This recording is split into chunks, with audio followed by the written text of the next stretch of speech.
दोस्तों good morning. स्वागत है आप सभी का मेरे यूट्यूब चैनल में। आशा करता हूँ आपकी जो एग्ज़ाम्स की तैयारियाँ होंगी वो सही चल रही होंगी, एक अच्छे ट्रैक पे चल रही होंगी। ठीक है, तो दोस्तों अब आज 11 फरवरी हो चुकी हैं और कल जो है आपका पटवारी लेखपाल का पेपर है 12 तारीख को। ठीक है, तो क्योंकि आयोग ने पोस्टपोन किया नहीं है तो फिक्स डेट है। अब अगर आज शाम तक अगर कोई न्यूज़ आती है पोस्टपोन करने की तो तब पीछे चले जाएगा, वरना बहुत कम चांसेस हैं।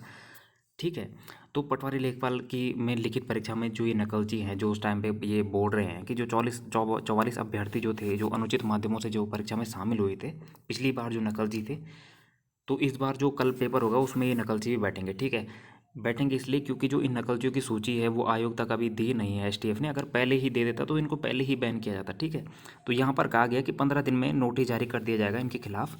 इनकी सूची 15 दिन बाद पहुँचेगी, मतलब आयोग को 15 दिन बाद अब पहुंचेगी कि नहीं पहुंचेगी इसका वो कोई बता नहीं सकते हम। लेकिन फिलहाल ये भी पेपर में शामिल होने, जो कि एक बहुत ही बुरी खबर है, क्योंकि इनको शामिल नहीं होना चाहिए था। जो इस तरह से इस एग्ज़ाम में बैठते हैं उनको दोबारा इस एग्ज़ाम में बैठाने का कोई औचित्य नहीं होता है। आयोग इनको बैठा रहे एग्ज़ाम में तो ये अच्छी बात नहीं है दोस्तों। क्योंकि पिछली बार जब ये नकलची एग्ज़ाम ये 15-15 20-20 लाख रुपए दे के बैठे हैं तो इनको नहीं बैठाना चाहिए था। ठीक है, और दूसरी बात यह है कि आयोग ने जो वो 280 प्रश्न जो बचे हुए थे, जो प्रश्नों का सेट आउट हुआ था, वो भी सार्वजनिक नहीं किया है। ठीक है, अब अगर उसी सेट से पेपर अगर बना होगा, क्योंकि अब हमको तो पता नहीं है भाई कि अगर उसी सेट से उन्होंने क्वेश्चन डाले हैं कि नहीं डाले हैं। ठीक, कम से कम ये बता तो देते कि उस सेट के जो क्वेश्चन उनको सार्वजनिक तो कर देते। तो उन सेट के क्वेश्चन को भी हमका कोई पता नहीं है अभी कि वो सेट से, अगर उसी सेट से क्वेश्चन पेपर अगर बना होगा जो अब हो रहा है, तो फिर तो हमारा पेपर देने का कोई फ़ायदा नहीं दोस्तों। फिर तो हम निकलना बहुत मुश्किल हो जाएगा अगर उसी सेट से अगर क्वेश्चन बने होंगे। लेकिन आयोग कह रहा है कि उसने नया पेपर बनाया है। लेकिन अगर इसकी पुष्टि तब हो जाती जब वो बाकी के जो बचे हुए 280 क्वेश्चन थे जो सेट पूरा आउट होता, अगर वो सार्वजनिक हो जाता तो हमको एक संतुष्टि हो जाती कि हाँ, कि जो वो प्रश्न है वो नहीं आए हैं पेपर में। तो फिलहाल यहाँ पे आयोग की ही अपने डिसीजन वगैरह चल रहे हैं। तो उन्होंने कह दिया है कि पटवारी लेखपाल भर्ती परीक्षा जो है इसकी पूरी मतलब तैयारी हो चुकी है। ये लास्ट में उन्होंने कहा कि पटवारी लेखपाल भर्ती परीक्षा की जो पूर्ण तैयारी कर ली गई है। ठीक है, तो कल आपका पेपर हो जाएगा। आप सभी को अब पेपर तो खैर देना ही होगा, सब बॉयकॉट करने के लिए कह रहे हैं लेकिन कोई करेगा नहीं।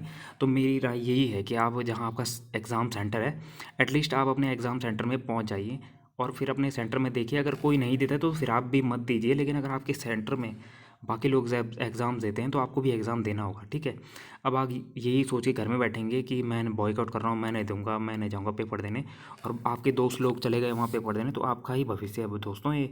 तो आपको अब जैसा भी है, अब फिलहाल पटवारी का पेपर दे लीजिए, उसके बाद देखी जाएगी जो भी होगा। तो आप सभी को बहुत बहुत बधाइयाँ। एक ही दिन बचा है, आज रेस्ट कीजिए, ज़्यादा देखिए नहीं। अगर कुछ करंट वगैरह के फैक्ट देखने आपने तो कुछ करंट वगैरह पढ़ सकते हैं, लेकिन कोई बड़ा टॉपिक मत पढ़िए। ठीक है, मेरे हिसाब से कोई बड़ा टॉपिक मत पढ़ना। करंट वगैरह देखना होगा तो करंट वगैरह देख लेना। ठीक है, अगर कोई ईयर वगैरह आपको याद अगर रिकॉल करने होंगे तो ईयर वगैरह रिकॉल कर लेना। उससे ज़्यादा कुछ पढ़ना मत, आराम से मस्त रहिए, स्वस्थ रहिए और अपनी आगे एग्ज़ाम्स की तैयारी करते रहिए। मिलते हैं ऐसे ही नेक्स्ट वीडियो में। चैनल को सब्सक्राइब एंड शेयर कीजिएगा। धन्यवाद।